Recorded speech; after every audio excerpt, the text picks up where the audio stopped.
નમસ્તે મિત્રો, દીર્ઘ educational classic ચેનલમાં આપનું ફરી એકવાર ખૂબ ખૂબ હાર્દિક સ્વાગત છે.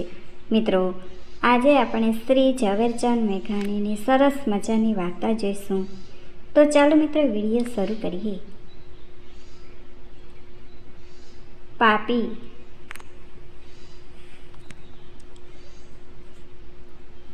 રાતના 2 વાગ્યાથી કાળુ એના આંગણાની આંબલી નીચેના જૂના ભાંગલા બાકડા ઉપર બેઠેલો હતો.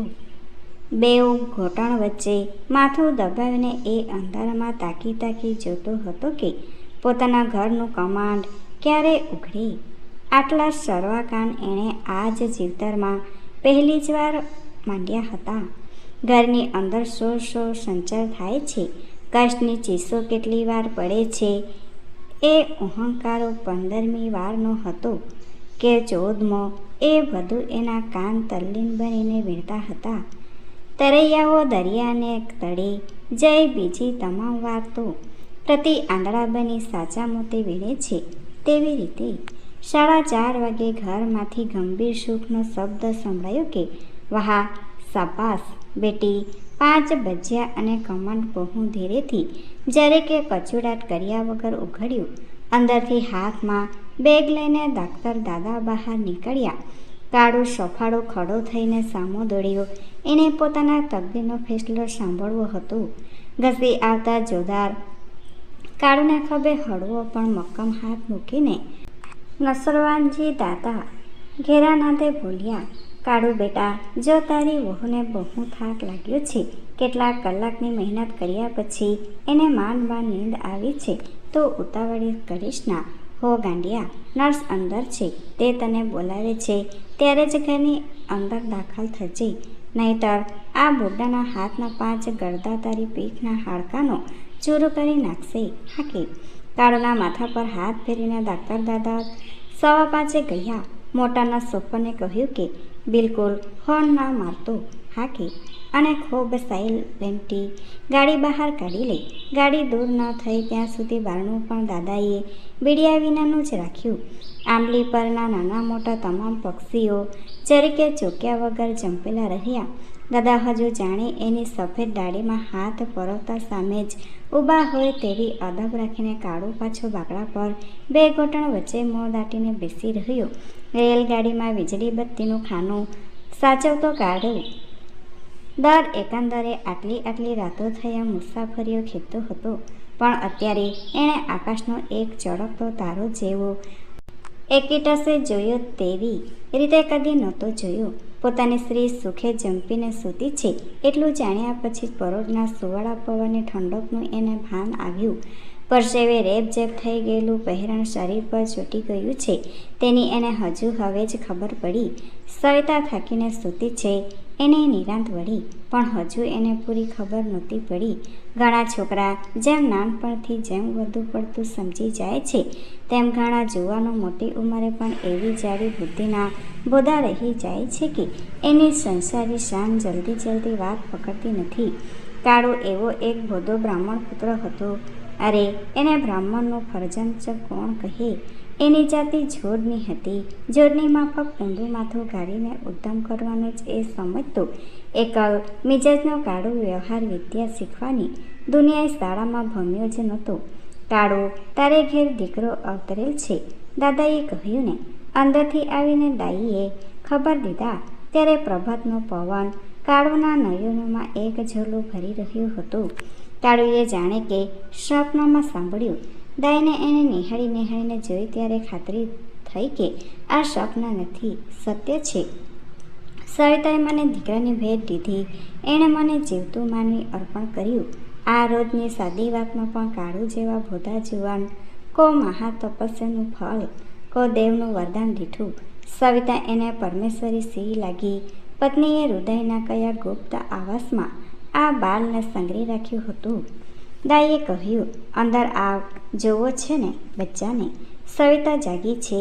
એણે કહ્યું છે. દાદાના 5 ગરદા સાંભળીને કાળુએ પૂછી જોયું. હા, આવ. કાળુ અંદર ગયું. કોઈ દેવાલયમાં, કોઈ પ્રાચીન ખંડેરમાં દાખલ થાય તેવી શાંત પગલીઓ ભરીને એ સવિતાના ખાટલા સુધી પહોંચ્યો. એનો હાથ હળવેકથી ઝાલીને પોતાના મોં પર મેળવાની, પોતાના ગાલ પર ફેરવવાની, પોતાની છાતી પર ઠેરવવાની ઈચ્છા થઈ, પણ આભડછેટ નડી. આહાહા! ગમાર કાળુના અંતરમાંથી હજી એ અચરજ મોટું નથી કે આવા જીવતા જીવની, માનવી જેવા માનવીની ભેટ મને મારી સવિતાએ ક્યાંથી આણીને આપી? ક્યાં સંગ્રહ્યું હતું આ ગુપ્ત ધન? કેવું રૂપાળું બાળક! સવિતા કશું બોલી નહીં, પણ ધણીની આ મૂંગી મૂંગી ભક્તિ દેખીને એની આંખો ભીની થઈ. કોણ જાણે સાથી, પણ કાળુએ પ્રથમ બારણામાં પગ મૂક્યો ત્યારે સવિતાનું મોં લોહી વિનાનું ભર્યું અને લજ્જાથી તૂટી પડતું હતું. એને ઘણી આટલી મમતા કરશે એવો ભરોસો નહોતો. જાણે એ કોઈ ભયંકર ફેસલો સાંભળવા થઈ રહેલ અપરાધીની હતી. પણ તેને બદલે સવિતાએ ધણીની આંખમાં મીઠાશના સરોવરો ભાડ્યા. ઘરમાં કોઈ મોટેરું નાનેરું આત્મજન નહોતું. સવિતાના બાપ કાશીની જાત્રાએ ચાલ્યા ગયા હતા. મા મુયેલી હતી. કાળુને તો નાનપણથી જ એકલ દશા મળી હતી. પોતે 15 દિવસની રજા પર ઉતરી ગયો હતો. એના ખરા આત્મજન નસવારજી દાદા જે હતા એ પારસી ડાક્ટર ગામ સમસ્તના આધાર હતા. એમણે એક આયાને કાળુને ઘેર કામકાજમાં રોકી દીધી. 1 મહિનો થઈ ગયો, પણ હજુ એ કાળું નહીં. ઘરમાં જાણે કે કોઈ ચમત્કાર બનેલો લાગ્યા કરે છે. આહા! સવિતાએ મને એક માનવીની ઓચિંતી ભેટ આપી. સવિતા પરમેશ્વરની કેટલી બધી નજીક હશે. બાળકોને જન્મ દેનારી બધી જનિતાઓ એની સર્જનહાર સાથે સીધી ઓળખાણવાળી લાગી. અને પુરુષોમાં તો એવા એણે એકને જ માન્યા હતા, દાદાને. પણ આ બધા લોકો મારી પછવાડે હસતા શા માટે હશે? કાળુના મનમાં સમસ્યા ઉપડી. એ ચાલ્યો જતો હોય તો પાછળ બાઈઓ ગુપસુપ કરી રહેતી. આ ઓલીનો વર વિવાહ પછી 6.5 મહિને જ એટલે આવીને એ વાક્ય ભાંગી જતું. ખિખિયાટારાથી એ અધૂરું વેણ પૂર્ણ વિરામ પામતું. ગાડી ઉપર કાળું કામે જાય ત્યારે પાન પટ્ટી ઉપર ચૂનો કાથો ચોપડતા ઊભેલા નાના મોટા અમલદારોથી લઈ હાથમાં જંડી ફાનસ લઈ ફરતા સાંદાવાળો પણ મોં મરડીને હસતા. કા કાળું, છોકરું મજામાં છે ને? ચહેરો મારો કોને તને મળતો છે કે એની બાને? હજુ અત્યારથી શી ખબર પડે? કાળું સહેજ મોં મરકાવીને જવાબ આપતો ને સાચો સાચ એનું બાળક બેમાંથી કોની સુરત પ્રગટ કરે તો સારું તે વાતની એના મનમાં મીઠી ચડ ઉપડતી. આખરે એ મનથી નક્કી કરતો કે બસ મારો બાળક સવિતાના જ રંગરૂપ ધારણ કરે તો સારું. મારા રૂપમાં તો શું બળ્યું છે? આખી રાત ગાડીમાં જાગતો એ વીજળી બત્તીની જ્યોતોને બાળકની આંગળીઓ સાથે સરખાવી રહેતો. પરંતુ આજ આટલા વર્ષ લગી મારી એક કૂતરા જેટલી પણ ગણતરી નહોતી ને હવે આ બધા લોકો કેમ મારા ઉપર આવડું ધ્યાન આપી રહે છે? મારા જંતુ જેવા ક્ષુદ્ર જીવનમાં આ તમામને નવો રસ ક્યાંથી ઉભરાઈ નીકળ્યો છે? મારા સામે આંગળીઓ કાં ચીંદાઈ રહી છે? લોકો આટલા બધા સ્નેહભાવે મારાને મારા વહુ બાળકના ખબર કાં પૂછે? બોતડ કાળુને ધીરે ધીરે રહસ્ય સમજાયું. આ લોકો મારું ટીખણા કરે છે. મારી સવિતાને લગ્ન પછી 7 જ માસે બાળક જન્મ્યું. એ બનાવની પાછળ એક લોપકવાદ ઊભો થયો છે. બાળકનો સાચો બાપ હું નથી, કોઈ બીજો. પછી તો આખી સાકરના મકોડા કાળુના મનની સ્મૃતિમાં બેસતા ગયા. સવિતાનો બાપ મારો પડોશી હતો. હું જ્યારે લાઈન પર જતો ત્યારે કાંઈક ને કાંઈક ચીજ લાવીને સવિતા સારું દઈ આવતો. એના બાપા મને આવકાર આપતા, પણ સવિતાને અને મારા વિવાહની વાત તો એને સ્વપ્નએ સૂચે તેવું નહોતું.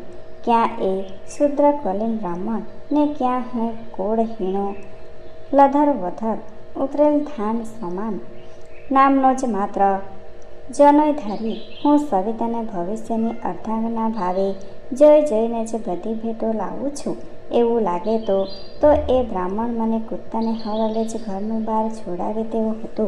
એમાં એકાએક ઓચિંતા એણે તે દિવસે મને કન્યા દેવાનું મન જાહેર કર્યું અને કાળુ શર્મા દર દાગીના કે લુંગડાની કશી તરખટ કરવાની નથી એવું ભયાનક વચન દીધું. પૂરી તિથિ પણ બરાબર જોયા વગર મૂંગા અમારો હસ્ત મેળાપ કરાવી આપ્યો અને સવિતાને મારા શૂન્ય નિર્જન ઘરમાં તે ને તે સાંજરી વળાવી આપી.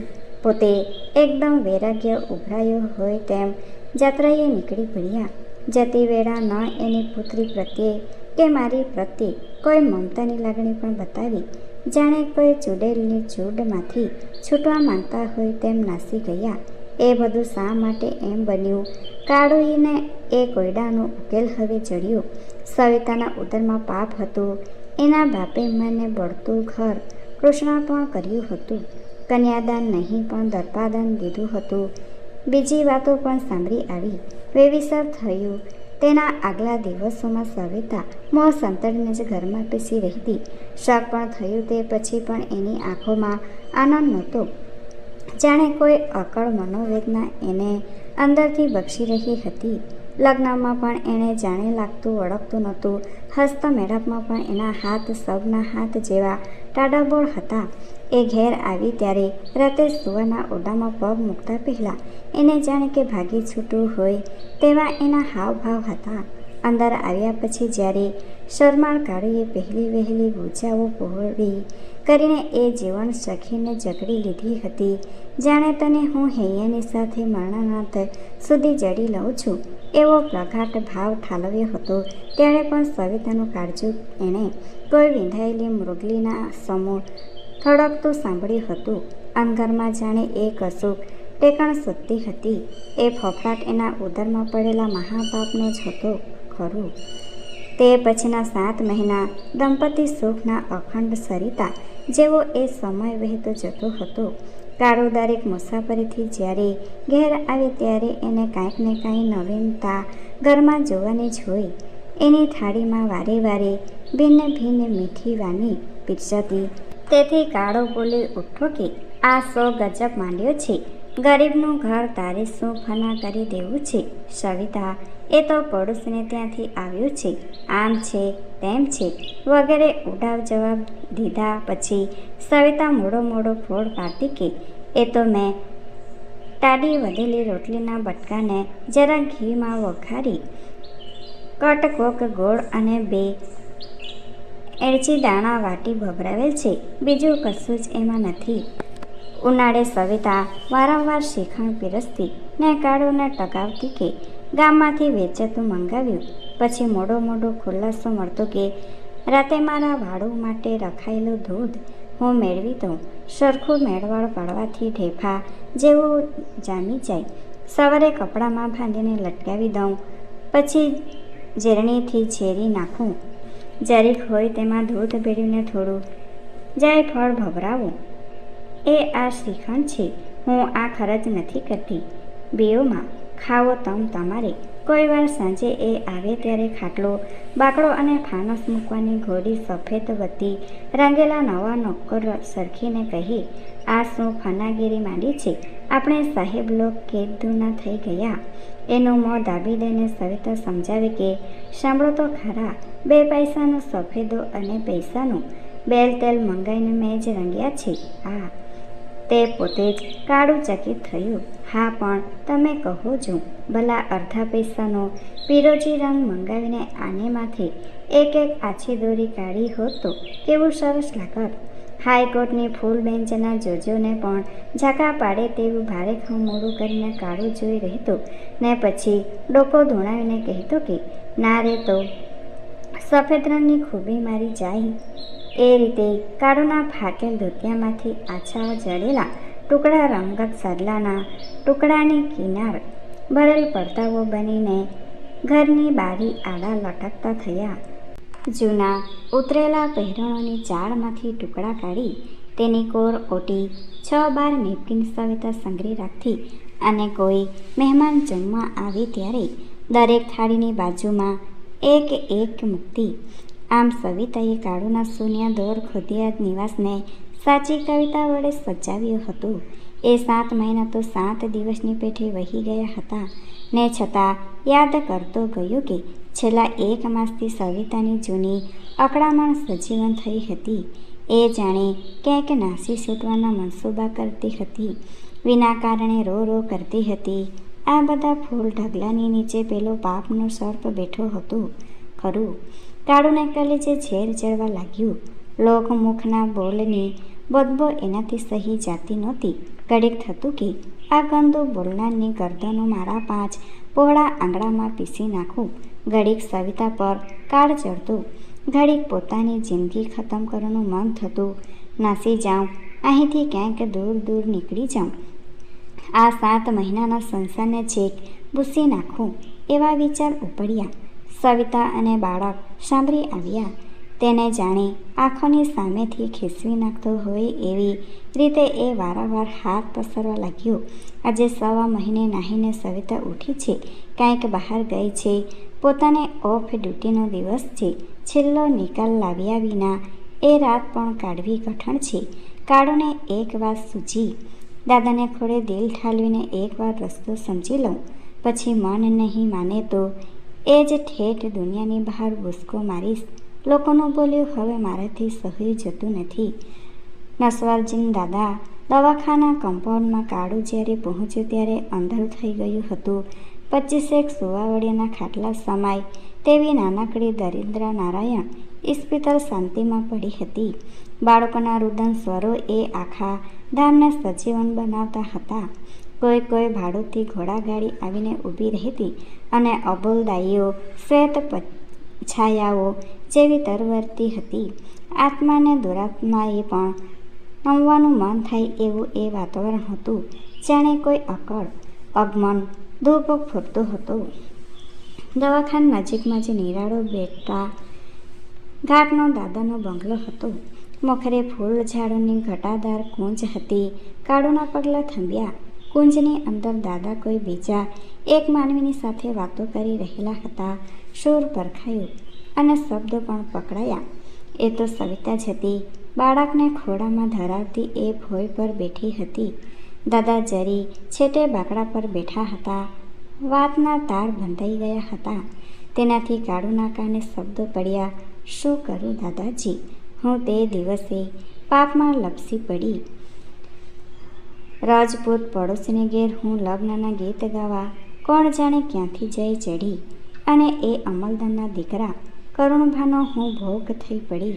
દાદાજી કાળોના રોમે રોમે શૂળા પુરવાઈ ગયા. તે પછી તો દાદાજી મેં પ્રભુને પ્રાર્થના કરી કે મારી પ્રાણદોરી ખેંચી લે. હું તે દિવસે મારી આવરદા ટૂંકી કરવા જ બેઠી હતી. રાતના અંધારા ઉતરે એટલી જ વાર હતી ત્યાં તો આ આવ્યા ને મારા બાપે એની પાસે વાત મૂકી. એણે કબૂલ કર્યું. મને લાગ્યું કે જગદેશ્વરીએ જ મારી ઘા સાંભળી. બેટા દાદા ભૂલ્યા એમ સમજીને મેં કાળુનો અવતાર બગાડી નાખ્યો. સવિતાના ગુસ્સા સ્પષ્ટ સંભળાતા હતા. સાચું છે, મારા પોતાના પાપનું મને જેટલું લાગી આવે છે તે કરતાં વધારે તો મને આ છેતરપિંડીની વાત પીડે છે. મેં સીધ આ ભોળા જીવનનો જીવતર રોડી નાખ્યું. સવિતા ખૂબ રડવા લાગી. મને આ છેતરપિંડી બહુ જ ડંખતો જો મારે ને એને સાધારણ ઘર સંસાર હોતું. પણ દાદાજી એ બાપડો મને શું પૂંજે છે, શું પૂંજે છે. અરે મને ઈશ્વરથી બીજી ગણીને ભજે છે, અને મેં એને તને એના ઉપર કેવું વાલ છે. બેટા હું શું કરું દાદાજી. સવિતાએ છોકરાના માથા પર હાથ મૂક્યો. એનું કલંક ધોઈ નાખવા સારું તો હું મરવાના જ મનસૂબા કરું છું. હું તો હવે ગંધાઈ ગયેલ હાડલું થઈ ગઈ. મને હવે કોઈનો બહુ નથી, પણ આની સાથે જીવ એવો મળ્યો છે કે જડબીનની ગતિ છે. એના હેતને કારણે હું એ કહે ત્યાં ચલી જઈશ, કહેશે તો ટૂંકો ખાઈશ. સંતાયેલો કાળો વધારે સાંભળી ન શક્યો. એ ત્યાંથી ચાલવા ઊભો થયો. દાદાજીનું છેલ્લું વેણ એના કાનમાં ઝીલાતું ગયું. જા બેટા, આવડો બધો પ્યાર તો ચાહે તેવા પાપને પણ જલાવી નાખે છે. પાપ રહ્યું જ ક્યાં. અને બાળક તો બીજા કોઈનું નથી, ભગવાનનું છે. એને કોણ પાપ કહી શકે. આવડા બધા હેતની આગ પાસે પાપ ખાક થઈ જ પડી. તું જા અને ઘેર જઈને બધી કબૂલાત કરી દેજે. જો એનો પ્યાર ખરો હશે તો દુનિયા જપ મારે છે, છતાં જો એનું દિલ ન ચાહે તો તું બચ્ચું લઈને ખુશીથી અહીં ચાલી આવજે. કાળુ ત્યાંથી નીકળી ગયો. અંદરે તળાવની સડકે ચાલતો થયો. દાદાના છેલ્લા બોલ એના અંતઃકરણમાં ગૂંજતા હતા. સાચા પ્યારની આગમાં પાપ બળીને ખાક થાય છે. બાળક તો કોઈનું નથી, એકલા ભગવાનનું છે. સાચો પ્યાર હોય તો દુનિયા જખ મારે છે. વાળું ટાણે એ ઘેર ગયો. હંમેશની માફક એણે સવિતાનું માથું બંને હાથમાં લીધું. પોતે પતિને અબડાતી હોય એમ એ ધીરેથી દૂર હટી ગઈ. એણે શરૂ કર્યું, આજે હું દાદા પાસે ગઈ હતી. મને ખબર છે ક્યાંથી હું ત્યાં હતો. તમે બધું સાંભળી ગયા છો? સવિતા ફફડી ઉઠી. ના, બધું સાંભળવાની જરૂર નહોતી. ફક્ત એટલું જ યાદ રાખ્યું છે કે સાચા પ્યારની આગમાં પાપની ખાપ થાય છે. બાળક ઈશ્વરનું છે ને દુનિયા જખ મારે છે. ઘોડીએ પોઢેલા બાળક ઉપર એ લડી પડ્યો. અને પછી કાળુએ જ્યારે સવિતાને હૈયા સરસી લીધી ત્યારે 8 મહિનામાં તે દિવસ પહેલી જ વાર કોઈ નિષ્પાપ હળવા ફૂલ જેવી બનીને સવિતા એની છાતી ઉપર ઢળી પડી. Thanks for watching. Please subscribe my channel. Thank you.